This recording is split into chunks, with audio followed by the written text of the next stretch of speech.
Section 157. Vaisampayana said, Dhritarashtra's son, accompanied by all the kings, then addressed Bhishma, son of Santanu, and with a joined hand said these words: Without a commander, even a mighty army is routed in battle like a swarm of ants.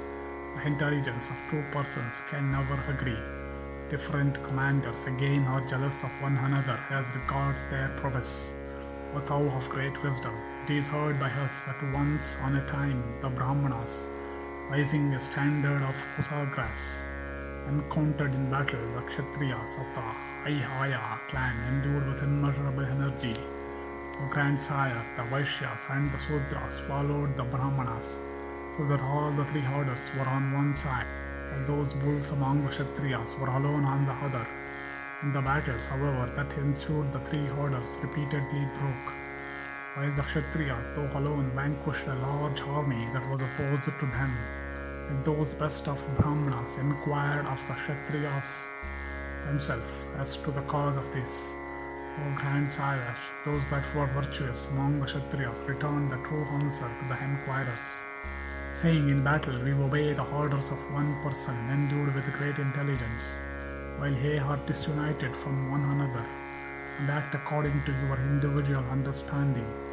The Brahmanas then appointed one amongst themselves as their commander, who was brave and conversant with the ways of policy, and they then succeeded in vanquishing the Kshatriyas. Thus people always conquer their foes in battle who appoint a skilled, brave and sinless commander, observing the good of the forces under him. As regards thee, thou art equal to Usanas himself, and always seekest my good. Incapable of being slain, thou art again devoted to virtue. Be thou therefore our commander, like the sun among all luminaries, like the moon unto all delicious herbs, like Kuvera among the Yakshas, like Vasava among the gods, like Meru among mountains, Suparna among the birds, Kumara among the gods, Avyavaha among Vasus. Thou art amongst ourselves, like the gods protected by Sakra. Ourselves protected by thee will assuredly become invincible by the very gods. Like Agni's son Kumara at the head of the gods, march that thou at our head, and let us follow thee like calves following the head of a mighty bull. Bhishma said, O mighty armed one, it is even so. O Bharata, as thou sayest, but the Pandavas are as dear to me as ye yourselves. Therefore, O king, I should certainly seek their good as well, although I shall certainly fight for thee, having given thee a pledge before to that effect. I do not see the warrior on earth that is equal to me, except that tiger among men, Dhananjaya, the son of Kunti, endued with great intelligence, is conversant with innumerable celestial weapons. That son of Pandu, however, will never fight with me openly. With the power of my weapons, I can in a trice destroy this universe consisting of gods, asuras, rakshasas, and human beings. The sons of Pandu, however, O king, are incapable of being exterminated by me. I shall therefore, O king, are incapable of being exterminated by me. I shall therefore slay every day 10,000 warriors. If indeed they do not slay me in battle first, I will continue to slaughter their forces thus. There is another understanding on which I may willingly become the commander of thy forces. It behoveth thee to listen to that, O Lord of the earth. Either Karna should fight first, or I will fight first.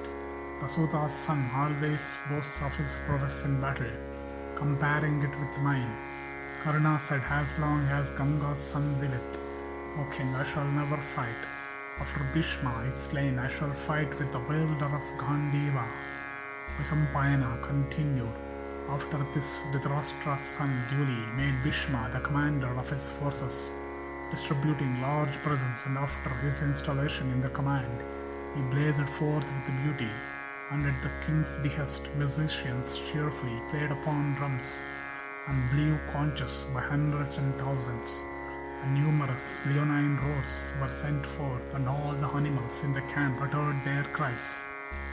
together, and although the sky was cloudless, a bloody shower fell and made the ground miry, and fierce whirlwinds and earthquakes and roars of elephants occurring depressed the hearts of all the warriors. Incorporeal voices and flashes of meteoric falls were heard and seen in the welkin, and jackals howling fiercely foreboded great calamity. And O monarch, these and 100 other kinds of fierce portents made their appearance when the king installed Ganga's son in the command of his troops, and after making Bhishma, that grinder of hostile hosts, his general, and having also caused by abundant gifts of kind and gold to the Brahmanas to pronounce benedictions on him, and glorified by those benedictions and surrounded by his troops, and with Ganga's son in the van, and accompanied by his brothers, the Suyodhana marched to Kurukshetra with his large host, and the Kuru king, going over the plain with Karna in his company, caused his camp to be measured out on a level part, O monarch of that plain, and the camp pitched on a delightful and fertile spot, abounding with grass and fuel, shown like Hastinapura itself. Thus ended section 157 in the Saina-Niryana Parva of the Udyoga Parva.